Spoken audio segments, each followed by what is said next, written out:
ನಗರದ ಕರಾವಳಿ ಉತ್ಸವ ಮೈದಾನದಲ್ಲಿ ನಡೆದ 72ನೇ ಅಖಿಲ ಭಾರತ ಸಹಕಾರ ಸಪ್ತಾಹ ಕಾರ್ಯಕ್ರಮದಲ್ಲಿ ದಕ್ಷಿಣ ಕನ್ನಡ ಹಾಲು ಉತ್ಪಾದಕರ ಒಕ್ಕೂಟದಿಂದ ನಂದಿನಿ ಉತ್ಪನ್ನಗಳಾದ ಸೀಡ್ಸ್ ಡಿಲೈಟ್ ಮತ್ತು ಗುವಾ ಚಿಲ್ಲಿ ಲಸ್ಸಿ ಉತ್ಪನ್ನಗಳನ್ನು ಬಿಡುಗಡೆಗೊಳಿಸಲಾಯಿತು. 72ನೇ ಅಖಿಲ ಭಾರತ ಸಹಕಾರ ಸಪ್ತಾಹ ಕಾರ್ಯಕ್ರಮದಲ್ಲಿ ನಂದಿನಿ ಉತ್ಪನ್ನಗಳಾದ ಸೀಡ್ಸ್ ಡಿಲೈಟ್ ಮತ್ತು ಗುವಾ ಚಿಲ್ಲಿ ಲಸ್ಸಿ ಬಿಡುಗಡೆ ಮಾಡಲಾಯಿತು.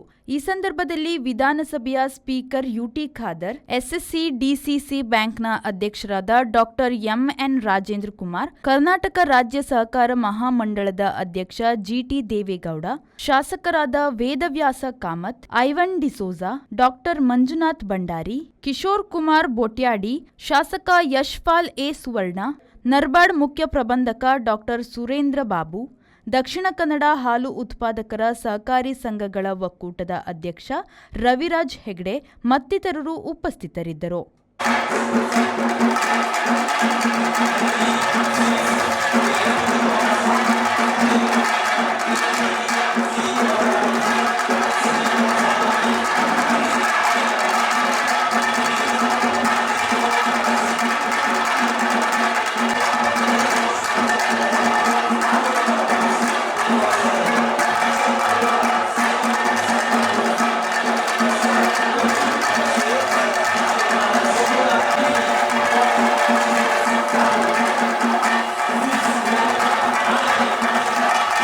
ಶರತ್ ಸಾಲ್ಯನ್, ವಿ4 ನ್ಯೂಸ್, ಮಂಗಳೂರು.